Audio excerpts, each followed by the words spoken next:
గతించిన కొన్ని దినాల నుంచి మనం వింటున్న మాటలు ప్రతి ఒక్కరు కూడా దాన్ని ధ్యానించాలని ఆశపడుతున్నాను. మనకి నిత్య జీవనం నడిపించే మాటలు ప్రియులారా, ప్రతి ఒక్క మాట అది వాక్యంలో ఉందో లేదో మరొకసారి మనం తరచి వెతికి చూసుకోవాలి. ఆ వాక్యము మనం నిత్య జీవితం నడిపించేది. సరిగా మనం గ్రహించకపోతే, సరిగా చూసుకున్నట్లయితే కూడా మనం మోసపోయే అవకాశం ఉంటుంది ప్రియులారా. అందుకని వాక్యానికి సమయం ఉన్నప్పుడల్లా, సమయం ఉన్నా లేకపోయినా వాక్యం చదవడానికి మనం ప్రయత్నం చేద్దాం ప్రియులారా. అలాగే ఒక చిన్న ప్రకటన చేసి మనం ముందుకు వెళ్ళాలనుకున్నాం. గత సోదరుడు చెప్పినట్టు కదా, గతించిన వారాలను మనం ప్రకటన చేశాం. ఫిబ్రవరి 28వ తేదీ 1:30 నుంచి 2:30 వరకు బైబిల్ ఎగ్జామ్ ఉంటుంది కదా. ప్రత్యక్ష గుడారం గురించిన అంశాలే దాంట్లో పొందుపరచబడతాయి ప్రియులారా. క్వశ్చన్స్ ఇస్తాం కొన్ని, దాని గురించి క్లుప్తంగా మీరు రాయాలి. చక్కగా రాసిన వారికి మొట్టమొదటి బహుమానంగా గోల్డ్ అని చెప్పాం. కొన్ని గ్రాముల మట్టుకు ఎన్నైనా కానీ బహుమతి ఇవ్వాలనుకున్నాం ప్రియులారా. అలాగే సిల్వర్ని కూడా సెకండ్ ప్రైజ్ ఇద్దామని సంఘంలో కూడా మనం ప్రకటన చేద్దాం. అందరూ కూడా సిద్ధపడండి. వాక్యం గురించి ప్రియులారా, వాక్యం ఎంత సోదరుడు చక్కని మాట అన్నారు, అది దానికంటే కూడా విలువైంది కదా. బంగారం వెండి కూడా కాదు, దానికి ఏది కూడా మనం వెలకట్టలేని వాక్యానికి. దాంట్లో ఉత్తీర్ణులైన వారికి, దాంట్లో ప్రథములైన వారికి ఎన్ని ఇచ్చినా తక్కువ పిల్లరా. అందుకొరకు చక్కగా సిద్ధపడదాం. అలాగే మరొక విషయం కూడా మేము తెలియజేయాలనుకున్నాం పిల్లరా. మేము ఎంతో వ్యాధితో క్లాసెస్ నడిపిస్తున్నాం, మీకు తెలిసిన విషయమే. మరి వాళ్ళు మనం అరగంట అని వాళ్ళ రిజిస్టర్లో రాసుకొని మన దగ్గర 100 dirhams తీసుకుంటున్నారు, కానీ మనం 1 hour తీసుకుంటున్నాం. సో వాళ్ళు తమ వంతు సహకారాన్ని అందిస్తున్నారు, ఎవరు చర్చ్ వాళ్ళు. సో మీరు కూడా అంటే ఫోర్స్ కాదు, ఇబ్బంది ఏం లేదు, మీకు తోచింది, మీకు ప్రేరేపణ అయితే దీనివల్ల మనం ఏదైనా నేర్చుకుంటామని మీకు అనిపిస్తే మీ వంతు సహకారాన్ని అందించండి. చిన్న ప్రార్థన చేసుకుని మన వాక్యంలోకి వెళ్ళిన పిల్లలు. మహోన్నతుడు పరిశుద్ధుడు ఉన్న ప్రియకులకు తండ్రి, ఘనమైన రాజనీకి ఉన్నాలయ్య, తిరిగి నీ సన్నిధిలో మనం నిలబెట్టిన విధానం మనకి స్తోత్రాలు. ఎంతవరకు తండ్రి నీ సన్నిధి మాకు తోడు ఉంచి వారమంతా మీరు కాచి కాపాడాలి. నీ సన్నిధిలో సజీవం ఉంచి దాన్ని మిమ్మల్ని స్తుతించే భాగ్యాన్ని, మిమ్మల్ని గణపరిచే భాగ్యాన్ని, మీ మాటలు ధ్యానించే భాగ్యాన్ని మా చేతులు మీరు ప్రసాదించిన విధానం బట్టి మరొకసారి నీ గురుద ప్రభావాలు తెలుస్తున్నాను తండ్రి. అయ్యా నీ మాటలు గురించి మా అయా ఆసక్తి కలిగి కొందరినైనా అందులో మీరు ఏర్పాటు చేసుకొని నీ సన్నిధికి నడిపించావు దేవానికి స్తోత్రాలతో. ఇటు అమూల్యమైన సమయాలు లేక చాలా మంది ఇబ్బంది పడుతున్నప్పటికీ తండ్రి వారికంటే ధన్యులుగా మీరు ఇచ్చారు దేవానికి స్తోత్రాలు తండ్రి. మంచి విశాలమైన స్థలాన్ని ఇచ్చారు, ఇటు భాగ్యాన్ని ఇచ్చారు దేవానికి తండ్రి. రానున్న కాలంలో తండ్రి ఈ స్థలం నిండినట్లు మీరు కృప చూపెట్టండి. నీకు తండ్రి వాక్యం మీతో నిపాసం చేయున్నా తండ్రి. అమూల్యమైన మాటలు తండ్రి మా ఆత్మీయ జీవితానికి ఫలభరితంగా ఉండినట్లు తండ్రి మీరు కృప చూపెట్టండి. మీరే మాకు అందించండి. సోదరులతో మాట్లాడుతున్నప్పుడు తండ్రి సమయోచితంగా మాట్లాడి జ్ఞానాన్ని అనుగ్రహించండి. నీ బిడ్డకులు తండ్రి వారి జీవితంలో ఫలభరితంగా ఉన్నట్లు ఈ మాటలు తండ్రి వారి ఆత్మీయ జీవితానికి దోహదపడినట్లు మీరు కృప చూపెట్టండి. ఈ వాతావరణాన్ని ఈ సమయాన్ని నీచలుగా పెంచు మా ప్రభుని యేసుక్రీస్తు శ్రేష్ఠమైన ప్రార్థించుకున్నాం తండ్రి, ఆమేన్.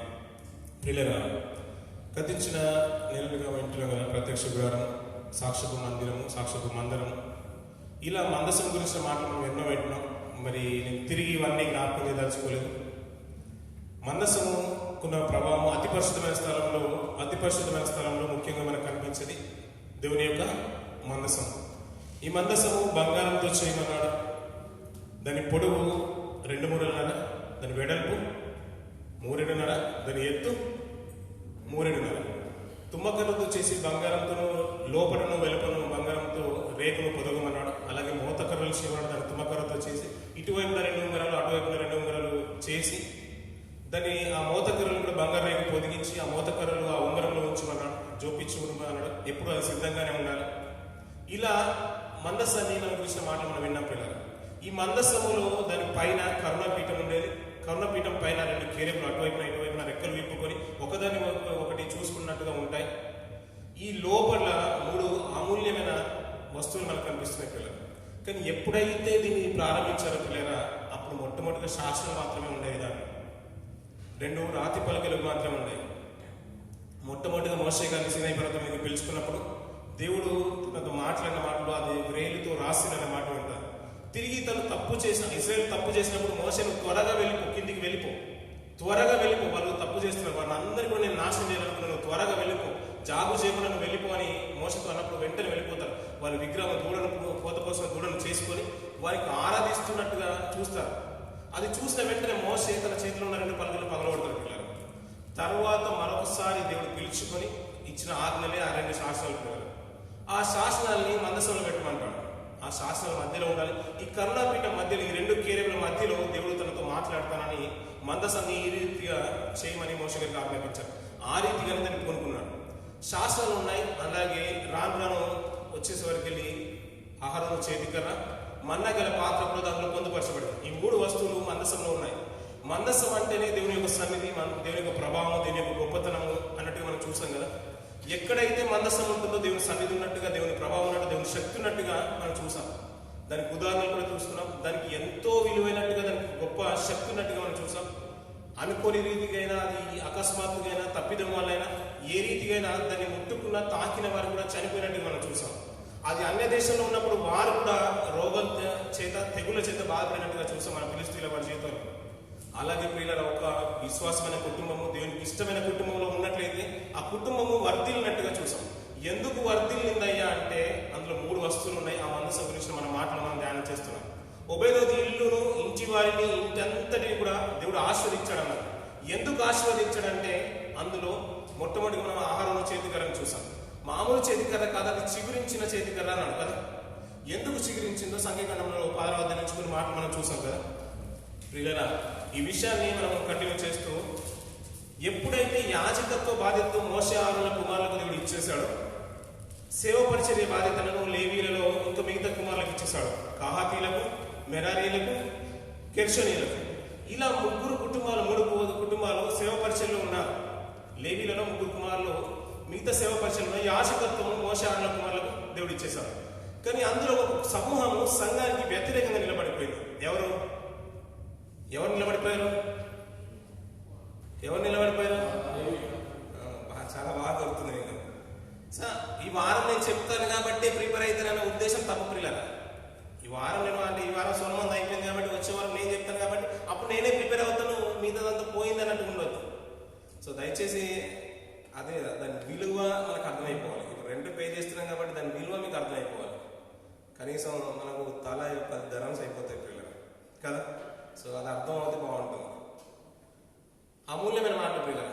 నిజంగా ఆ ఎందుకు ఆయన కుటుంబం ఆశీర్వదించబడిందో దాని గురించి మాట్లాడుకొస్తూ ఆహారం చేతికర్రను ఎందుకు చిగిరించిందనే సందర్భాన్ని మాట్లాడుతున్నాం. ఒక్కనొక దినమున సమాజము సంఘానికి వ్యతిరేకంగా నిలబడిపోయింది. మోషే ఆహారోనుకు వ్యతిరేకంగా నిలబడిపోయింది. మీరే యాజకత్వం చేయాలా, మీరే వాక్యాన్ని ప్రకటించాలా, మీరే ధూపం వేయాలా, మీరే యాజకత్వం చేయాలా, ఆరోను ఎవడు, మోషే ఎవడు, మాకు అవసరం లేదు. సంఘానికి వ్యతిరేకంగా ఒక సమాజం నిలబడిపోయింది. ఎవరు నిలబడిపోయారు? కోరావు. లేవి మునిమానులలో నుంచి కోరావు లేశాడు. అలాగే రూబేను కుటుంబంలో నుంచి దాతాను, అభిరాములు వీరికి వ్యతిరేకంగా ఒక సమాజాన్ని పోగేసుకున్నారు. పిల్లలు, మీరు వాక్యం చెప్పాల్సిన అవసరం లేదు, మీరు శాస్త్రం చెప్పాల్సిన అవసరం లేదు, మేము కూడా పరిశుద్ధులమే, మీరే పరిశుద్ధులు కాదు. ఇలాంటి తిరుగుబాటు నేటి సంఘాల్లో కూడా చూస్తాం పిల్లలు. కానీ దేవుడు ఎన్నుకున్నది ఎవరిని? మోషే ఆరోను కుటుంబాన్ని. ఇలా ఎప్పుడైతే అనుకున్నారో పిల్లలు, నిజంగా మోషే గారు హృదయంలో నొచ్చుకుని చాలా మాట్లాడేసారు. మీ దగ్గర అన్యాయంగా మేము ఏమి తీసుకునేదయ్యా, దేవుడు మేము ఎన్నుకున్నది. అయినప్పటికీ మీరు లేవీలలో మీరు సేవ పరిచయ బాధ్యతలు చిన్నగా ఎందుకు చూస్తున్నారు? మామూలు తక్కువైన విషయం కాదయ్యా, ఇది గొప్పని మీరు దేవుడికి వ్యతిరేకంగా మాట్లాడుతున్నారు అన్నప్పుడు మాకు అవసరం లేదు, మోసతోనే అవసరం లేదు, ఆహారంతో మాకు అవసరం లేదని సమాజం పోగైంది. ఇంచుమించు 250 మంది పోగైపోయారు పిల్లలు. ఇలా అయితే కాదు. రేపటి దినాన మీరు ధూపార్తులు ఎత్తండి, మేము కూడా ధూపార్తులు తీసుకొస్తాం, ఒక్కొక్క ధూపార్తులు తీసుకొస్తాం, దేవుని యొక్క ప్రత్యక్ష గుడారానికి దగ్గరికి వస్తాం. ఇలా ధూపార్తులు తీసుకొచ్చిన అక్కడ దేవుని యొక్క ప్రభావం వచ్చేసింది పిల్లలు. అర్థమైపోయింది దేవుడు ఎవరిని ఎన్నుకున్నాడు. ఎవరైతే నిజంగా వ్యతిరేకంగా నిలబడాలని దేవుడు అనుకున్నాడు, సర్వ సమాజాన్ని నాశనం చేయాలనుకున్నాడు. వద్దయ్యా, వీరితో పాటు మిగతా సమాజం నాశనం అవడానికి ఇష్టం లేదని మోషే మాట్లాడుతూ పిల్లలు. అలాగైతే వీరు నాశనం అయిపోతే, మామూలుగా చనిపోతే సమాజం గుర్తెరగదు. మీరు మమ్మల్ని ఎన్నుకున్నట్టుగా సర్వ సమాజం తెలుసుకోవాలనుకుంటే మీరు అందరికీ కలిగినట్టు మరణం కలగాల్సిన అవసరం లేదు. ఒక అద్భుతం, ఒక వింత జరగాలి, అప్పుడే సమాజంకి మనసులో ఉండిపోతుంది. ఎన్నుకున్నది మీరు మమ్మల్ని, మేము కాదని ఆ విషయం ప్రజలకు తెలుసుకోవాలని ఎప్పుడైతే మోషే ఈ మాటలు చాలించేశాడో, భూమి నెరవేర్చి దాతాను, అభిరాముల కుటుంబాన్ని, కోరావును మింగేసింది. అలా మింగి వేసినప్పుడు తనతో పాటు 250 మంది ధూపార్తలు ఎత్తారు కదా, వాళ్ళు చూసేశారు మనల్ని కూడా మిగుతుందేమని పరుగు స్టార్ట్ చేశారు పిల్లలు. అగ్ని ఏమోసని నుంచి బయలుదేరి ఆ 250 మందిని దయించేసింది పిల్లలు. ఇంత జరిగినప్పుడు ఎలా ఉండాలి సమాజం? ఇంకా ఎలా ఉండాలి? చాలా భయంతో ఉండాలి కదా. అయినప్పటికీ మరుసటి దినాన ఏమైపోయింది పిల్లల, మీరు సమాజాన్ని చంపేశారు, జనుల్ని మీరు నాశనం చేసేసారని మళ్ళీ సనువుకోవడం ప్రారంభించింది మోషే ఆరోనుల మీద. వెంటనే తెగులు స్టార్ట్ అయిపోయింది పిల్లలు. తెగులు స్టార్ట్ అయిపోయి అగ్ని స్టార్ట్ అయిపోయి ఒక్కొక్కరిని దయించుకుంటూ వెళ్ళిపోతుంది. అది గమనించిన మోషే వెంటనే ఆరోన్తో అంటారు, నువ్వు ధూపార్తను ఎత్తు, బలిపీఠము నిప్పులతో ఎత్తుకుని పాత్రలు తీసుకుని వచ్చేసి చనిపోయిన వారికి బ్రతుకున్న వారికి మధ్యలో నిలబడినప్పుడు తెగులు ఆగిపోయింది పిల్లలు. ఇలా సనుగడం వల్ల ప్రభావం ఇంతటితో చాలదు, అప్పుడు మీకు కర్రలు తీసుకురండి. 12 గోత్రాలు ఉన్నాయి కదా, పితరులకు పితరులలో ఒక్కొక్క కుటుంబానికి ఒక్కొక్కరు. లేవి గోత్రానికి ఆహారం కర్ర, అలాగే రూబేను గోత్రానికి ఒక్కొక్క కర్ర. ఇలా 12 గోత్రాలకి 12 కర్రలు వచ్చాయి. ఒక్కొక్క కర్ర మీద వారి పితరుల పేరు, ఒక గోత్రం పెద్ద కుటుంబంలో ఒక పెద్దవాడి పేరు రాయమన్నారు. లేవి నుంచి ఆహారం పేరు రాసేశారు, రూబేలు నుంచి, ఇలా షిమ్యోను, గాదు, దాను, నఫ్తాలి, ఇలా 12 గోత్రాల నుంచి 12 కర్రలు వచ్చేసారు. ఇలా ఈ కర్రలు తీసుకెళ్లి ప్రత్యక్ష గుడారపు శాసనం ఎదుట ఉంచమన్నారు. అతి పరిశుద్ధమైన స్థలంలో శాసనం ఎదుట ఉంచమన్నారు పిల్లలు. మరుసటి దినాన వెళ్ళి చూస్తే పిల్లరా, ఆహారం చేతి కర్ర చిగురించేసింది.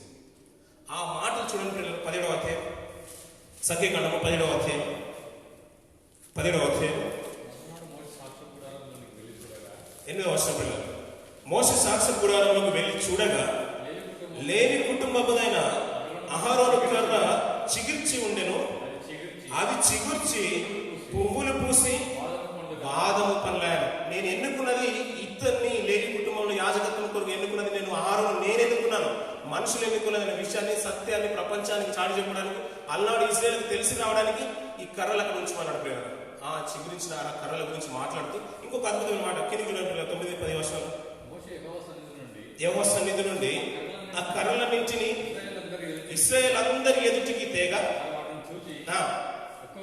ఒక్కొక్కడు ఎవరి కర్రను వారు తీసుకుని, అప్పుడు యెహోవా మోషేతో ఇట్లనెను, తిరగబడిన వారిని గూర్చి ఆనవాలుగా కాపాడబడినట్లు అహరోను కర్రను మరలా శాసనం ఎదుట ఉంచమన్నారు పిల్లలు.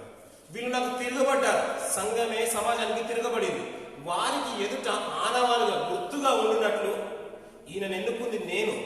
యాజకత్వ పరిచర్య కొరకు ఎన్నుకున్నది ఇశ్రాయేలు లేవీలలో నుంచి మోసే ఆరోను కుటుంబాన్ని ఎన్నుకున్నది నేను కాబట్టి, ఆ ప్రధాన యాజకుడిని ఎన్నుకున్నది నేను, దేవుడైన యెహోవా నేను కాబట్టి, ఈ ఆనవాలుగా ఇది గుర్తుగా ఉండునట్లు మరలా శాసనం ఎదుట ఈ చిగురించిన చేతికర్రను ఉంచుమన్నట్టు. అలా అహరోను చేతికర్ర, చిగురించిన చేతికర్ర మళ్ళీ మందసంలోకి వెళ్ళిపోయింది పిల్లలు.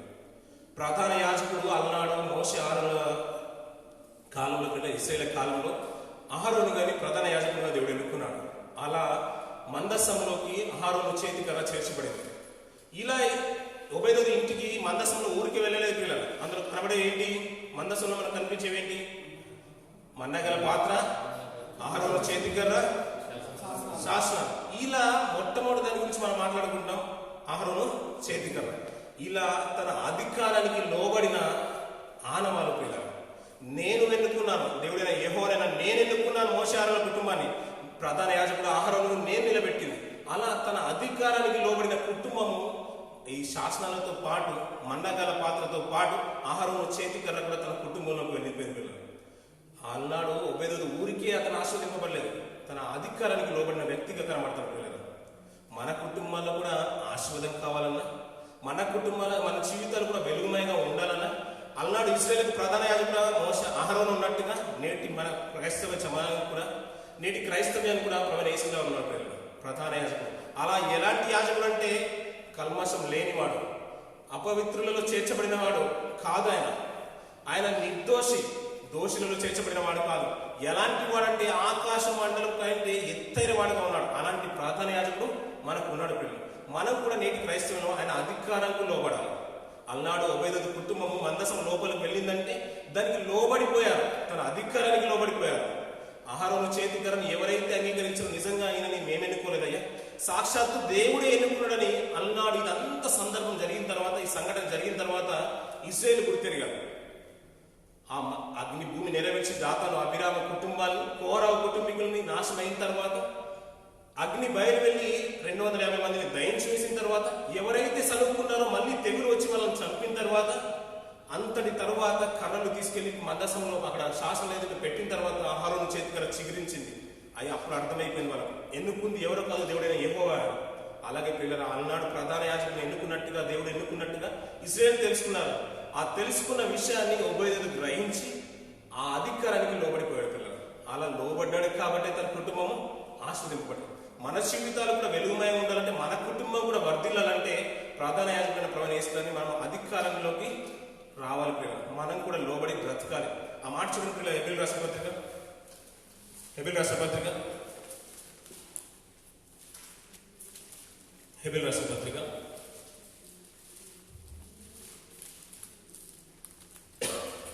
7వ అధ్యాయం 26వ వచనం చూడండి ప్రియులారా.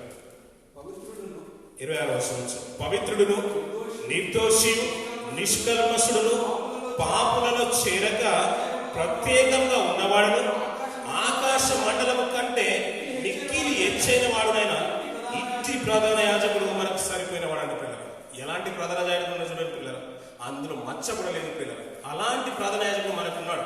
అలాంటి ప్రధాన యాజకుడు మనకు సరిపోయిన వాడు. ఇంకా కిందికి చూడండి పిల్లలు, 8వ అధ్యాయం 1వ వచనం, మేము వివరించుతున్న సంగతులలోని మనకు అట్టి ప్రధాన యాజకుడు ఒకడు ఉన్నాడు.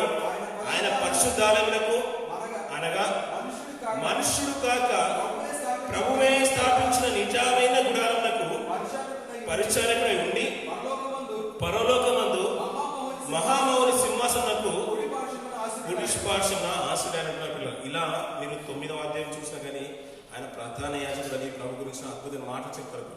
అలాగే మనం కూడా అధికారాన్ని కనుక లోబడి బ్రతికినట్లయితే మన కుటుంబాలు కూడా ఆశీర్వదింపబడతాయి పిల్లలు. అహరోను చేతికర్ర ఎందుకు చిగురించిందంటే మీకు అర్థమైపోయింది కదా. మొట్టమొదటిగా మందసంలో శాసనాలే ఉన్నాయి పిల్లలు. మొట్టమొదటిగా మందసంలో శాసనాలే ఉంటాయి. శాసనాల ఎదుట అహరోను చేతికర్ర మరలా చేర్చబడింది. ఎందుకు చేర్చబడింది? సమాజం వ్యతిరేకించబడింది. మోషే అహరోనులకు వ్యతిరేకంగా. మీరు పరిచర్య చేయాల్సిన అవసరం లేదు, ప్రతి ఒక్కడు పరిశుద్ధుడే, మేము కూడా వాక్యం చెప్పగలుగుతాం, మేము సేవ పరిచర్య చేయగలుగుతామని లేవీలే వ్యతిరేకంగా నిలబడిపోయారు. తన అధికారాన్ని చూపించడానికి ప్రభువు నిజంగా దేవుడు మోషే అహరోనులకు సెలవిచ్చేశాడు. అహరోను పేరు కూడా లేవి కర్ర మీద రాసి శాసన ఎదుటి ఉంచుమన్నాడు. అది మరుసటి దినానికి చిగురించింది పిల్లల. అలా తన అధికారానికి లోబడిన వారు వారి కుటుంబాలు కూడా వర్ధిల్లినట్టుగా ఉబేదోదు జీవితంలో మనం చూస్తాం పిల్లలు. 3 నెలలు మాత్రమే ఉంది పిల్లల ఉబేదోదు ఇంటిలో. తన ఇంటి వారిని, తన ఇంటి యావదాస్తిని కూడా దేవుడు ఆశీర్వదించేశాడు. ఎందుకంటే తన అధికారానికి లోబడి బ్రతికిన జీవితాలు పిల్లలు. మనకు కూడా మన జీవితాలకు అన్వయించుకుంటే ప్రియులరా, ఆ మాటలు ప్రభువు పరిశుద్ధుడు, నిష్కలంకుడు, ఏమాత్రం కూడా దోషం లేనివాడు ప్రియులని, నిజంగా పాపలు చేరనివాడు. అలాంటి ప్రధాన యాజకుడు మనకు ఉన్నాడు ప్రియుల. ఆయన అధికారంలో కనుక మనం లోబడి బ్రతికినట్లయితే మన జీవితాలు కూడా వెలుగుమై ఉంటాయి ప్రియుల. ఇంకా మందసంలో మనకు కనిపించింది 2వ పాత్రగా మన్నా గల పాత్ర ప్రియుల. ఎందుకు మన్నా గల పాత్ర చేర్చబడింది ప్రియుల? మన్నా గల పాత్ర దాని అర్థం ఏంటి ప్రియుల? మన్నా గల పాత్ర అంటే కదా, మన్నా అరణ్య మార్గంలో ఉన్నప్పుడు వారికి ఆహారం లేదు. ఎందుకంటే వారు అరణ్య మార్గంలో పాలు తేనెలు ప్రవహించే దేశానికి వెళ్తూ ఉన్నారు. మరి అన్నీ సరిపోవడానికి అన్ని విధాలుగా ఒక్కరోజు 2 రోజుల మందు కంటే సరుకులు సరిపోతాయి. మరి నిరంతరం వండుకోలేరు కదా, ప్రతిదినం వండుకోలేరు కదా. అలా అరణ్య మార్గంలో ఉన్నప్పుడు మాకు ఏమీ లేదని ముర్ర పెట్టినప్పుడు నిజంగా దేవుడు ఆకాశం నుంచి మన్నాను కురిపించేశాడు పిల్లలు. అది కొత్తిమీర గింజ లాంటి మన్నాను కురిపించేశాడు. చాలా మట్టుకు వాళ్ళు ఏంటంటే పిల్లలు ఈ ఇంచుమించు 40 సంవత్సరాలు మన్నా తింటూనే వాళ్ళు బ్రతకారు పిల్లలు. మన్నాను కురిపించితేనే బ్రతకారు. నిజంగా వాళ్ళు తింటూ అరణ్య మార్గంలో ఉన్నారు, ప్రయాణంలో ఉన్నారు. ఎప్పుడు వరకు మన్నా వచ్చిందంటే వాళ్ళు పాలు తేనెలు ప్రవహించే దేశంలో అడుగుపెట్టిన తర్వాత, పస్కా పండుగను ఆచరించిన తర్వాత మరుసటి రోజున మన్నా ఆగిపోయింది పిల్లలు. ఆ మాట చూడండి పిల్లలు. యెహోషువ గ్రంథం 5వ అధ్యాయం 10 నుంచి 12 వచనం చూడండి పిల్లలు. ఇశ్రాయేలీయులు గిల్గాలులో దిగి ఆ నెల 14వ తేదీన సాయంకాలమున యెరికో మైదానంలో పస్కా పండుగను ఆచరించిరి. పస్కా పోయిన మరునాడు ఆ దేశపు పంటను తినిరి. ఆ దినమందే వారు పొంగకయు వేచబడి ఉన్న భక్ష్యములను తినిరి.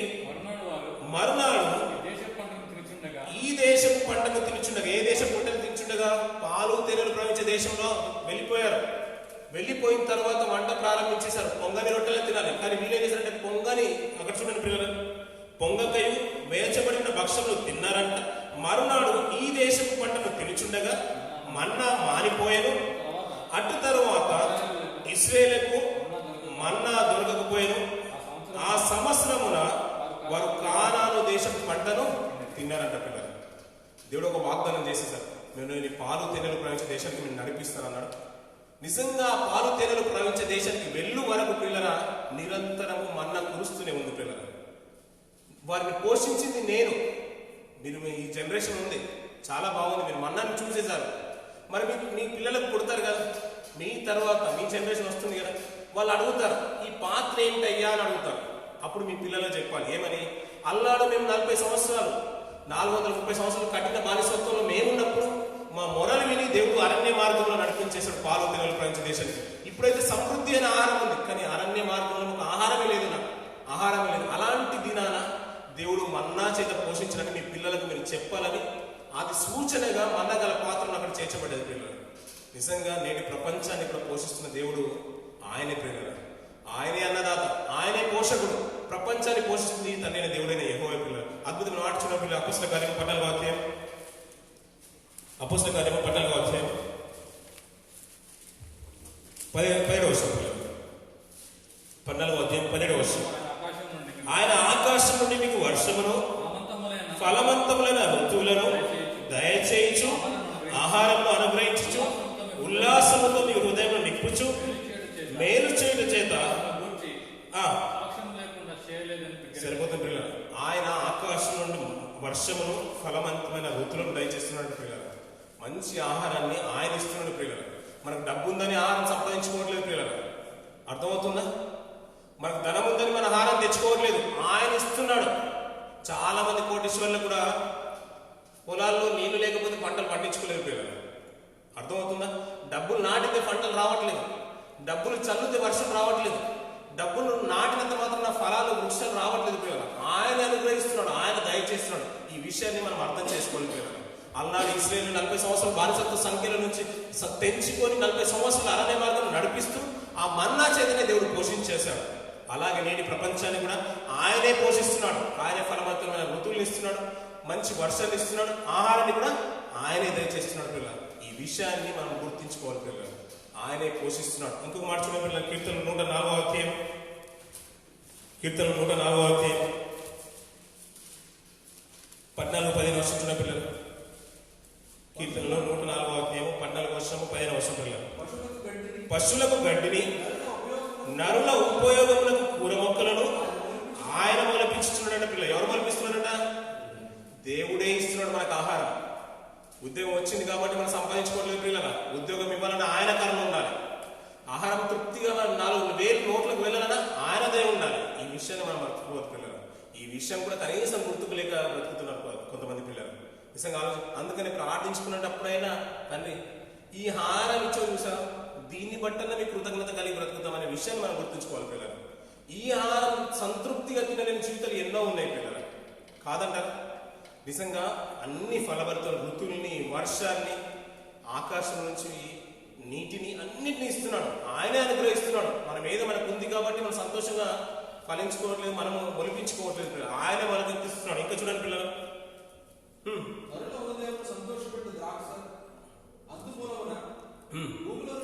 భూమిలో నుండి ఆహారమును, నరుల హృదయం సంతోషపెట్టు ద్రాక్షరసమును, వారి మొగములకు మెరుగునిచ్చు తైలమును, నరుల హృదయమును బలపరచు ఆహారమును ఆయనే పుట్టిస్తున్నాడు పిల్లలు. ఆయనే పోషించేది, ఆయనే పోషకుడు, ఆయనే అందరికీ అనుగ్రహించేవాడు. నిజంగా ఆ విషయాన్ని మనం మర్చిపోవద్దు పిల్లలు. ఆ విషయాన్ని మనం మర్చిపోద్దు. ఇశ్రాయేలు మర్చిపోతారనే విషయాన్ని గుర్తెరిగి మన్నా గల పాత్రను మందసంలో చేర్చమన్నాడు, మందసంలో చేర్చమన్నాడు. అలా జనరేషన్ మీ తదనంతరము మీ పిల్లలు అడుగుతే మీరు చెప్పాలి, ఎందుకు మన్నా గల పాత్ర అందులోకి వచ్చిందంటే మాకు ఆహారం లేక మేము బాధపడుతున్నప్పుడు ఆయనే మన్నా కురిపించి, మరి ఆకాశం నుండి కురిపించి, దాని గురించి ఒక అద్భుతమైన మాట అంటాడు, దేవదూతలు తినే ఆహారం అంటాడు పిల్లలు మన్నా గురించి. ఆ ఆహారం చేత ఇశ్రాయేలు పోషించేశాడంట దేవుడు. ఎంత అద్భుతం పిల్లలు. ఆ విషయాన్ని మనం గుర్తెరగాలని, నీ పిల్లలకు నీకు చెప్పాలని మన్నా గల పాత్ర అందులో చేర్చబడింది పిల్లలు.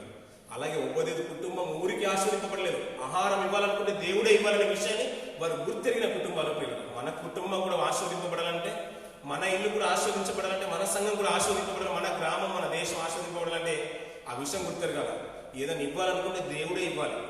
మనం మొర్ర పెట్టినంత మాత్రాన ఏదో రాజువాడు, మంత్రివాడు, ముఖ్యమంత్రి వాడు, ప్రధానమంత్రి వాడు పిల్లలు, మనం మొర్ర పెడితే దేవుడే ఇవ్వాలి. ఆ విషయాన్ని ప్రపంచం గుర్తెరగాలని ఆ విషయాలు మనం నేర్చుకోవాలని నేటి సమాజానికి, నేటి క్రైస్తవానికి సూచనగా మందసంలో ఆ పాత్రలు ఉంచబడ్డే పిల్లలు. ఇంకా ఒక అమూల్యమైన మాట ఉంది పిల్లలు. ఆ మందసంలో మూడవది ఏముంది పిల్లల? శాసనాలు ఉన్నాయి కదా, 2 రాతి పలకలు ఉంచాడు పిల్లలు. ఆయన శాసనాలు అంటే దేవుని యొక్క వాక్యం పిల్లలు, దేవుని యొక్క ధర్మశాస్త్రం. నిజంగా వాటితో పాటు ఆ శాసనాల మధ్యలో ఇటు ఆహారం చేతి కర్రయ్యి మన్నగల పాత్ర ఉంది. నిజంగా ఆ విషయాలు నీకు అర్థమవుతున్నా, క్లుప్తంగా చెప్పుకుంటూ వెళ్ళిపోతున్నా. వచ్చే మంత్ ఎండింగ్లో ఎగ్జామ్ ఉంది కాబట్టి దీని గురించి మా మాటలు సరిపోతున్నా అనుకుంటున్నాను. 2 శాసనాలు కూడా దాంట్లో చేర్చబడ్డాయి పిల్లలు. వాక్యం కూడా చేర్చబడింది. ఎందుకంటే పిల్లల ఏ కుటుంబంలో అయితే వాక్యం ఉంటుందో, ఏ కుటుంబంలో అయితే దేని యొక్క స్థానం ఉంటుందో ఆ కుటుంబం వర్ధిల్లుతుంది పిల్లలు. ఈ మందసము ఒబేదెదోము ఇంట్లోకి చేర్చబడిందంటే ఆయన శాసనాలు కూడా లోపలికి వెళ్ళైపోయారు. ఆ 2 శాసనాలు ఆయన వాక్యానికి అంగీకరించబడతాయి పిల్లలు. నిజంగా ఒక అద్భుతమైన మాట, ప్రారంభం నుంచి కొన్ని మాటలు చూస్తే పిల్లల, ఆది కాండంలో దేవుడు ఎప్పుడైతే ఆదాము అవ్వలను ఏదైనా వనం నుంచి గెంటి వేసేసాడో, గెంటి వేసిన తర్వాత వారికి సంతానమైంది. మొట్టమొదటి కుమారుడు కయీను పుట్టేశాడు. అలాగే 2వ సంతానంగా హేబెలు పుట్టేశాడు పిల్లలు. హేబెలు తప్పు చేసినప్పుడు పిల్లల అతని గురించి ఒక మాట, మంచి మాట రాయబడింది. ఆయనంట యెహోవా సన్నిధిలో నుంచి బయలుదేరిపోయాడు. ఆయన గెట్టేసింది ఏదైనా వనం నుంచి గెట్టేసాడు. దేవుడు ఏదైనా వనంలో గెట్టేసి చుట్టూ కేరేవులను పెట్టేసి రాకుండా ఖడ్గోశాలను పెట్టేసి ఏదైనా వనం నుంచి పక్క గెట్టేశారు. వాళ్ళు తూర్పున వెళ్ళిపోయి నివాసాలను ప్రారంభించేశారు. ఇలా ఆదాము అవ్వలకు సంతానమైంది. అందులో చిన్నవాడు చంపబడ్డాడు. తర్వాత కయీను తండ్రి ఎద్దరి నుంచి వెళ్ళిపోయాడని చెప్పట్లేదు పిల్లలు. ఎక్కడి నుంచి వెళ్ళిపోయాడంటే మార్చిన పిల్లలు ఆది కాండము 4వ అధ్యాయం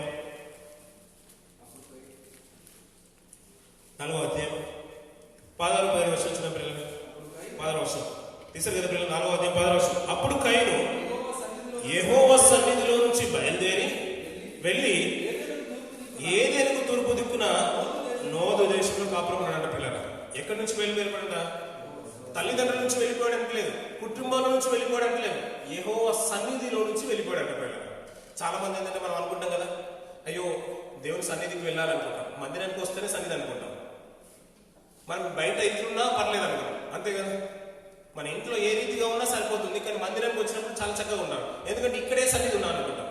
నిజంగా ఆయన అట్ల మాట ఏంటంటే ఆదాము అవ్వలు అక్కడ నివసించిన ప్రదేశం అంట పిల్లల, అక్కడ అంతా కూడా యెహోవా సన్నిధిలో నుంచే ఉన్నారంట. ఆయన యెహోవా సన్నిధిలో నుంచి బయలుదేరి వెళ్ళిపోయాడు. ఎవరు? కయీను.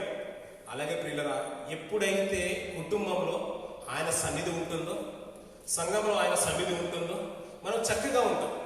ఇప్పుడు వచ్చినప్పుడు చాలా అల్లరి చేస్తాం ఆ పిల్లలు. ఇప్పుడు వచ్చినప్పుడు ఎలా ఉంటాం? సిస్టమేటిక్గా ఉంటాం. ఇంట్లో తిరిగినట్టుగా ఉన్నాం, పిచ్చి పిచ్చి బట్టలు వేసుకోవడం, పిచ్చి పిచ్చి మాటలు మాట్లాడడం, పిచ్చి పిచ్చి ఆలోచనలు ఉంది. సన్నిధిలో ఉన్నప్పుడు ఏంటంటే దేవుడి సన్నిధి ఉందన్నట్టుగా మనం ప్రవర్తిస్తాం. ఇదే సన్నిధి మన ఇంట్లో కూడా ఉందనుకోండి, ఎలా ఉంటుంది? ఇదే సన్నిధి మన ఇంట్లో కూడా ఉందనుకోండి, ఎంత బాగుంటుంది. చక్కగా మాటలు మాట్లాడుకుంటాం, దేవుని పాటలే పాడుకుంటాం, దేవుని వాక్యమే వింటాం. ఇలా ఆయన సన్నిధికి లోబడిన వ్యక్తి ప్రియుల ఒబేదెదోము. మన్నాగల పాత్ర లేదు, ఎందుకంటే పోషించేది మేము కాదు. మంచిగా బ్రతుకుతున్నామంటే మేము ఏదో ఆరోగ్యం ఉంది కాబట్టి సంపాదించుకొని తింటున్నామంటే ఇది మా పుణ్యత కాదు, మీ మాధన్యత కాదు, ఇది దేవుని కృప. మమ్మల్ని పోషించేది ఆయన విషయాన్ని ఆయన గుర్తెరిగాడు పిల్లలు. అలాగే ఆయన అధికారానికి లోబడిన వ్యక్తిగా ఒబేదెదోము మనకు కనిపిస్తాడు పిల్లలు. అంతేకాదయ్యా, తన శాసనాలు వాక్యానికి లోబడిన వ్యక్తిగా ఒబేదెదోము కుటుంబము ఆశీర్వదింపబడింది పిల్లలు. ఈ 3 వస్తువులు ఓ మందసంలో కనబడ్డాయి. అందుకని మందసం తన ఇంట్లోకి వెళ్ళినప్పుడు పిల్లల తన కుటుంబము ఆశీర్వదింపబడింది. మన కుటుంబమైనా మన సంఘమైనా ఆశీర్వదింపబడాలంటే మన జీవితంలో 3 ఉండాలి పిల్లల. మొట్టమొదటిగా తన అధికారానికి లోబడాలి. పోషించేది ఎవరో కాదు, మన సామర్థ్యం వల్ల మన శక్తి వల్ల మనం పోషించుకున్నామనే విషయాన్ని మనం మర్చిపోవాలి పిల్లలు. దేవుడే పోషిస్తున్నాడనే విషయాన్ని మనం గుర్తిరగాలి. అలాగే 3 తన శాసనాలు, దేవుని యొక్క వాక్యము మన జీవితంలో ఉండాలి, మన కుటుంబంలో ఉండాలి, మన సంఘంలో ఉండాలి. ఈ 3 కనుక ఉంటే సంఘమైన కుటుంబమైన వర్ధిల్లుతాయి పిల్లలు. మన జీవితంలో ఎలా ఉంటుందంటే పిల్లలు, మన కుటుంబంలో ప్రార్థన జరిగింది అనుకోండి, మన ఇంట్లో పిల్లలు అనుకోండి, అప్పటి వరకు చాలా చక్కగా ఉంటాం. మనమైనా కానీ అప్పుడప్పుడు కలిసినప్పుడు ఎలా ఉంటాం పిల్లలు? ఇష్టానుసారమైన లోక విషయాలు అన్నీ మాట్లాడుకుంటాం. ఎప్పుడైతే వాక్యం గురించి డిస్కషన్ వచ్చిందనుకో, ఒకడు అక్కలు వేసిపోతాడు, ఇక్కడ వేస్తే అప్పుడే ఫోన్ వస్తుంది కదా. ఇవన్నీ విషయాలు మనకు గుర్తుకొస్తాయి. ఎప్పుడైతే వాక్యం యొక్క స్థానం మన జీవితంలో చక్కగా అలవర్చుకున్నామో, సంఘంలో ఉన్న సన్నిధి మన ఇంటిలోకి వస్తే ఎంత బాగుంటుందో. మనం ఎక్కడున్నప్పటికీ కూడా వాక్యం గురించి డిస్కషన్ వచ్చినప్పుడు ఎలా ఉంటుంది? అందరూ సాత్వికంతో మనం అంగీకరిస్తే చాలా చక్కగా ఉంటుంది పిల్లలు. ఒక్కసారి ఊహించుకోండి పిల్లలు, సంఘం ఇక్కడికి రాగానే మన ప్రవర్తన మారిపోతుంది, మన మాటలు మారిపోతాయి, మన చూపుల్లోను మన నడకలో కూడా ప్రవర్తన అంతా కూడా మారిపోతుంది. ఈ సన్నిధిని, ఈ వాతావరణం అంతా కూడా మన ఇంటిలోకి తీసుకెళ్ళిపోతాం పిల్లలు. ఈ నెల అయిపోయింది కదా, రేపటి దినం నుంచి ఈ వాతావరణం అంతా కూడా సంఘంలో ఎలాంటి వాతావరణం ఉంటుందో ఈ వాతావరణాన్ని మన ఇంటిలోకి తీసుకెళ్ళిపోతాం. ఎలా ఉంటుందో ఒక్కసారి ఆలోచించుకోండి పిల్లలు. నువ్వు సంఘంలో ఉన్నా, ఇంటిలో ఉన్నా ఒకే రకంగా ఉంటే ఎంత బాగుంటుంది పిల్లలు. కుటుంబం వర్ధిల్లిపోతుంది పిల్లలు. అలాగే మందసం కూడా ప్రభావం అంతా ఇంత కాదు పిల్లలు. అందులో శాసనాలు ఉన్నాయి, దేవుని యొక్క వాక్యం ఉంది, దేవుని యొక్క అధికారం ఉంది దాంట్లో. అలాగే నేనే పోషకుడనే విషయాన్ని దేవుడు చెప్తున్నాడు. నాటి ఇశ్రాయేలుని కాదు, నేటి ప్రపంచాన్ని కూడా పోషిస్తున్న దేవుడు నేనే అని సింబాలిక్ గా విషయాన్ని గుర్తు చేశాడు పిల్లలు. మందసం ప్రాధాన్యత అంత ఇంత కాదు పిల్లలు. ఆ మూడు విషయాలు క్లుప్తంగా మన జీవితంలో కనుక అన్వయించుకుంటే మన జీవితాలు కూడా ఫలభరితంగా ఉంటే మన కుటుంబాలు కూడా ఆశీర్వదింపబడతాయి పిల్లలు. కొద్ది మాటలు దేవుడు గురించి ఆస్వాదించింది కాక పిల్లలు.